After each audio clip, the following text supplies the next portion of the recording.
Welcome to Air TV Africa, Nigeria #1 internet radio and web TV education. Today on Trending Educational News, Week 8, 24th of February 2025. I have some pleasant news. 94-year-old man registered to write 2025 Utme, that's to write jam. The second one says, Osun Governor to carry out eye checkup for Pupils students of public schools.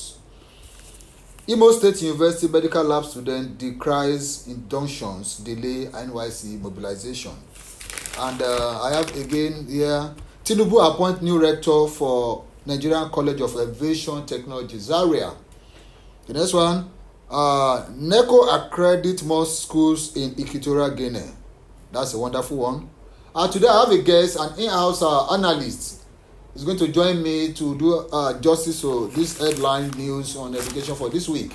Is Mr. Charles. I call him Charles Boy because he's a young man and he's looking beautiful. I see him. Well, don't let me talk about that. Later you can chat me up about him. He's still single.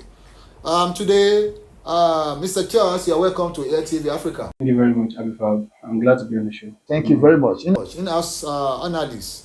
So the first one is a 94 years old man who registered for Utme this 2025, and he said he wants to go and study political science at the University of Ibadan. Is it not too late? What do you take about this? Honestly, I don't really feel it's too late.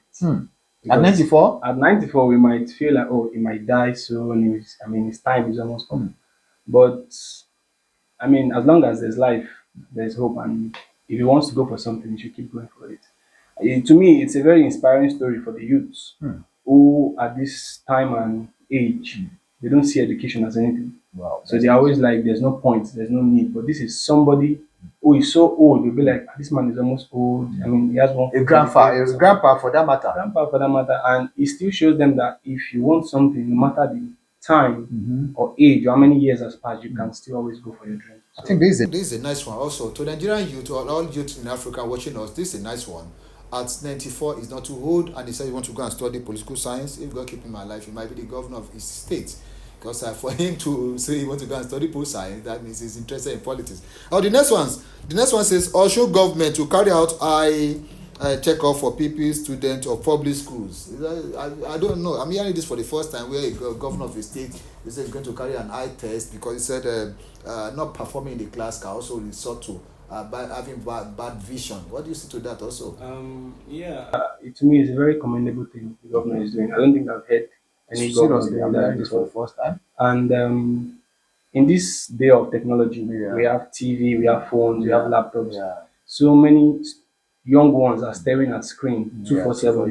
You understand? They use their phone late into the night. And I use myself as an example. I've gone for eye checkup and I thought I didn't have any issue. Till they said you have a little refractive error from staring at the laptop screen due to the blue light coming from it. And this is my glass, it's not really medicated, but it prevents that. That's why I use it. So to me, it's a very wonderful thing he's doing, at least for the young ones. But I think for the opposition, they said it's wasting of resources. Where a governor of a state will be buying glasses, testing, preparing visions for Pupils. And according to what we have here, there are about 345,000 students that will be involved. Yeah, it's a lot. For the whole state. Though they didn't tell us how much it's going to cost, but the opposition said it's waste of resources. What do you say to that? Personally, I don't see it that way. Yes, it's a lot of money because glasses are very expensive. And even the test that will go before the glasses also. And if they have, it's not just the glasses. If they have issues, there will be drugs. Even probably an operation. For some surgery. So it's expensive, but it's a wonderful initiative. Okay. Governor Ademola Adeleke is a good one from Air TV. We encourage you to continue in doing such. In fact, for our studio here, we said we are seeing this happening for the first time. But if you are leading by a good example. We encourage you to do more. It's excellency. Thank you for that. The next one that also marveled me here is the Imo State University medical students crying that they have not been told the Council of Medical Science students for the past 8 years. And I'm coming now, and the school registrar came up by saying that the parents are the fault, that they force them to admit more than what the council gave them, because they said the council gave them admission per year of 120 students for that department, but they're admitting over 400, if not 500. Now it's not difficult for them to mobilize them to go for induction. After the induction, they will not go for NYSC. So the students were crying that they can't. A 5 years course has become 7 years, 8 years. They are still there. What is your take on this? I would believe the fault starts from the management Of the school. Of the school. Yes. I don't feel they should blame the parents. Yeah. If you have a quota of 120, you should not take more than that. You shouldn't exceed your quota. Exactly. The moment it's exceeded, then that's on you. It's on you. And yeah, I believe that's on the management for the quota issue. And for the students, I really know how it feels. Yeah. For 5 years to be delayed. You know, we have ASU strike. Yes. COVID extended a lot of people. In fact, the students talk about ASU strike here. They said they finished their normal course, their normal program for 5 years. Yeah. Because they are yet to be inducted into the medical council. They cannot even go for NYSC. So it takes them 2 years, 3 years. Because there is a pile-up. If there's a final year students that are done, they should be inducted. Yeah, if they are kept, the next year will meet them. Yeah. And then the backlog keeps increasing. So the school should really, you know, be very fast on finding a solution to that, so that they can.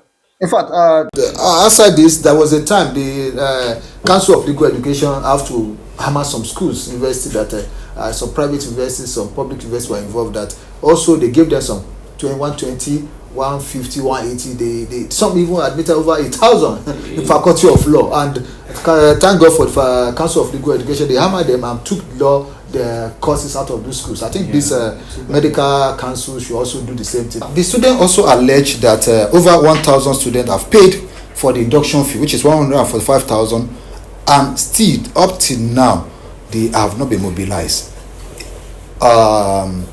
Is that not fraud? Is that not cheating? Over 1,000 students pay 145,000 naira for induction. It's appalling.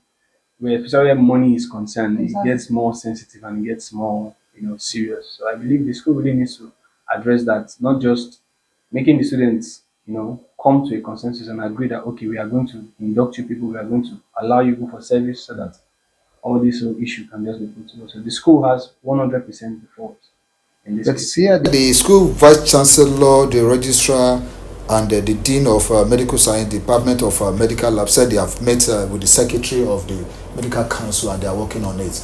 I hope it's not an empty promise as usual. To hear the feedback from them. Yes. The next one, thank you viewers. The next one said Tinubu appoint new rector for Nigerian College of Aviation, Zaria, and recently we heard in the news that His Excellency President Bola Ahmed Tinubu also have decentralized the Nigerian Aviation College where they learn how to piloting school and stuff. What do you say about that with this new development? Well, I won't really claim to be so conversant to the aviation sector. Okay. I believe and I hope that this new rector which is appointing and this new move which is they are taking to decentralize the aviation academies will be a very big positive one for Nigerians.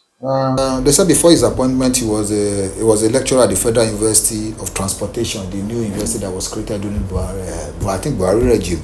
There was a lecturer there in Daura and graduated from Ahmadu Bello University with a first class in physics in 1989 and also had a postgraduate diploma in transportation and also attend several courses abroad. Well, we wish the new Mr. Demand, Dr. Danjuma Ismaila, we wish him good luck. We pray that his time will bring aviation college and aviation technology in Nigeria will take us to the next level. Thank you. The next one that is also very, very, very interesting, and in Nigeria we might not know or might not know the effect of Neco. Neco accredit more schools in Equatorial Guinea.